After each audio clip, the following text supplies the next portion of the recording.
Sveiki, noriu supažindinti su programos Smart Notebook galimybėmis ir kaip ją būtų galima pritaikyti būtent muzikos istorijos ar solfedžio pamokose. Trumpai supažindinsiu su pagrindinėmis funkcijomis, tai pliusiuką spaudžiant prie puslapio mes galime padidinti skaidrių skaičių, o atvirkščiai iksiuką sumažinti skaidrių skaičių. Taip, tai čia dabar dar pridedu vieną skaidrę ir spaudžiant su pirštais galime pasirinkti, kurią skaidrę mes norime redaguoti. Puiki funkcija yra ši, kuomet mes galime uždėti užsklandą. Ją galime stumdyti vertikaliai arba horizontaliai. Labai pravartu naudojant pamokoje, kai mes norime užduoti vaikams klausimą ir po šią užsklandą paslėpti atsakymą. Tai jiems diskutuojant, turint kelis variantus, tada mes pasitikriname, ar būtent jų atsakymo variantas yra teisingas, kuris paslėptas po užsklandą. Tušinukais galima rašyti įvairiausiais, galime keisti ir jų spalvas. Tušinukų funkcijos yra rašiklis, kaligrafinis rašiklis, spalvota kreidelė, žymeklis, tekstinis rašiklis, kūrybiškas rašiklis, piešimo teptukas, stebuklingas rašiklis ir formos atpažinimo rašiklis. Stebuklingasis rašiklis yra įdomus tuo, kad parašius tekstą, tekstas dingsta po kelių sekundžių. Tai kuomet labai rašoma daug įvairių raktinių žodžių pamokos metu, jie tiesiog patys savaime išnyksta ir lenta tarsi yra išvaloma. Tai dabar užrašysiu vieną žodį ir parodysiu, kaip jis dingsta su šiuo rašikliu. Fuga. Ir matot, pradeda nykti. Tai žinoma, jeigu greičiau užrašius, tas žodis pasilaikys ilgiau. Ir dabar toliau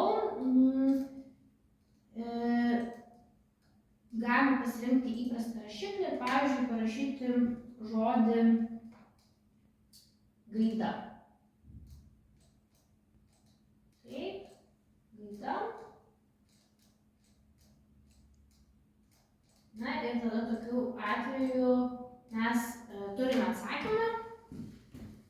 Jeigu susijęs būna klausimas su šiuo žodžiu gaida, tada mes paimame ir uždengiame. Taip, ir taip toliau. Dabar, ką noriu parodyti, tai dar būdą, kaip padaryti 2 ekranus lentoje. Tai rodyti 2 puslapius. Tai yra labai pravartu, kuomet mes vienoje pusėje, pavyzdžiui, rašome atsakymus arba klausimus, o kitoje atsakymus. Juos galim šitos atsakymus uždengti, o čia parašyti, pavyzdžiui, šioje pusėje įsijungia funkcija jau pasirašyti klausimą ir taip toliau. Taip, dabar žaidimai. Su žaidimais labai yra daug įvairiausių užduočių.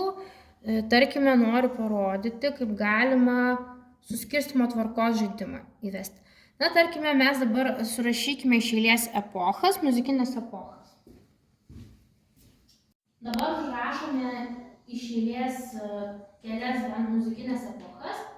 Tai tas mums padės susidaryti tam tikrų žodžių kraitelę arba sąvokas.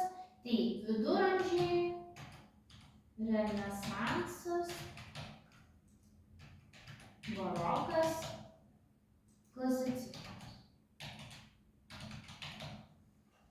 Taip, ir patikrinti atsakymus galime pasirinkti funkciją tučtuojau, paraginus arba iš viso netikrinti. Tai manau, kad tučtuojau paliksime, įprastas mūsų būtų. Čia taip pat jūs galite pridėti ir nuotraukas. Pavyzdžiui, dėti viduramžių, muzikos tam tikrą fotografiją, paveikslėlį, renesanso, baroko, klasicizmo, kad vaikai tiesiog matytų pagal tas nuotraukėlės galėtų dėlioti.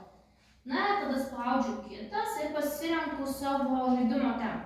Krepšinis, kad kaip kamuolį mestų atsakymą, mokslas kaip į tam tikrus mėgintuvėlius, čia su monstrų žaidimu, mažesniems vaikams, piratai, kai šaudo iš laivo į laivą arba povandeniniai laivai, roko koncertas, čia galbūt su muzika roko koncertas, ten sodo yra tema, tai pasirinkime roko koncertą.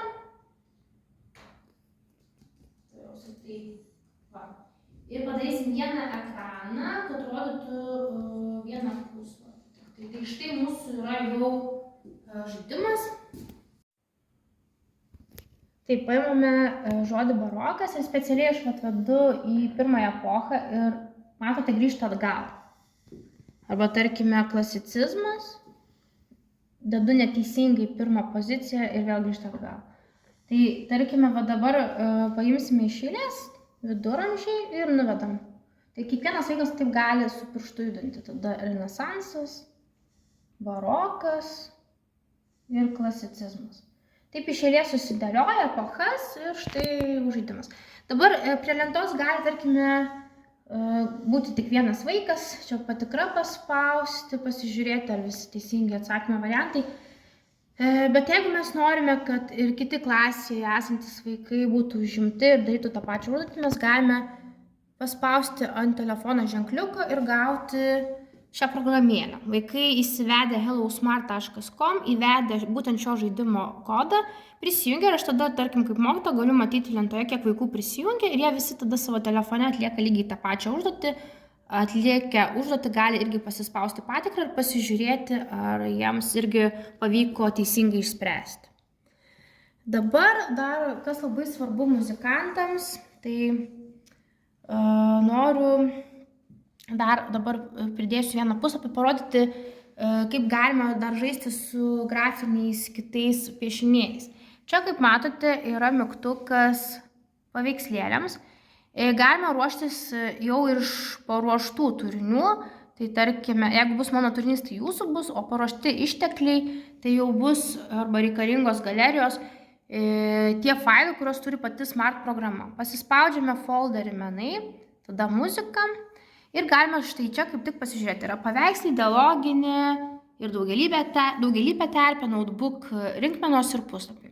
Pasispaudžiame paveikslėlius, kaip matote, yra daug įvairiausių ženklų, tai notacijos ženklai, natos, metrai, alteracijos ženklai, lygiai taip pat ritminės įvairios vertės, taip, smuiko boso raktas, takto brūkšniai, pauzės ir kitka, na ir įdomus paveikslėliai. Tai parodysiu, kaip įkelti paveikslėlius. Tai pavyzdžiui, dabar mes įmame instrumentai, paspaudžiame, tai yra paveikslai, kaip tiesiog tik tai nuotraukos. Kaip matote, jeigu mes įkelsime čia su pirštu iš paveikslų galerijos, tai mes galėsime paimti ir tiesiog patį paveikslėlį kelti. Paspaudę ant jo, čia kaip matote, mes jį galime sukinėti. Na, bet jeigu mes norime, kad šis paveikslėlis grotų, tai pasižiūrėkime čia. Reikia rinktis funkciją dialoginė ir daugelybė terpė. Taip, pasirenkame tos pačius būgnus ir kaip matote, aš juos perkeliu čia. Štai čia kamputyje turime tokį garsiakalbį, tikriausiai matote, jie gros. Taip, toliau, pavyzdžiui, elektrinė gitara. Čia, žinoma, padėsime čia ir paspausime, irgi pasižiūrėsime. Paspaudę mes girdime garsą. Tai va. Tai vaikams yra įdomu, nes gali taip išmokti tembrus, taip ypatingai mažesnieji vaikai. Gerai, dabar toliau muzikos natos, kaip rodžiau, paveikslėliai yra notacijos ženklai, tai visas natas pusinę perkeliame, smuiko raktą, žinoma, čia patvarkome ir taip toliau. Dabar aš labai norėčiau dar vieną puslapį įsijungti ir dar pridėsime čia.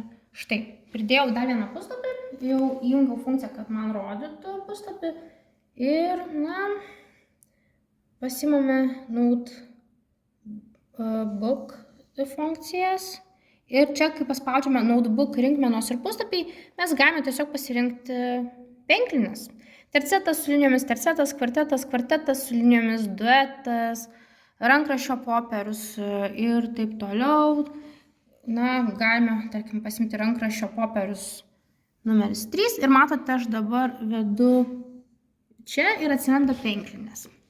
Dabar, pavyzdžiui, galima pasirinkus čia viršuje dar kartelį, parodysiu rašiklį, piešti nateles, bet jos nesigaus tokios labai gražios. Tai, žinoma, galima jau rinktis iš muzikinių natų pasiimti.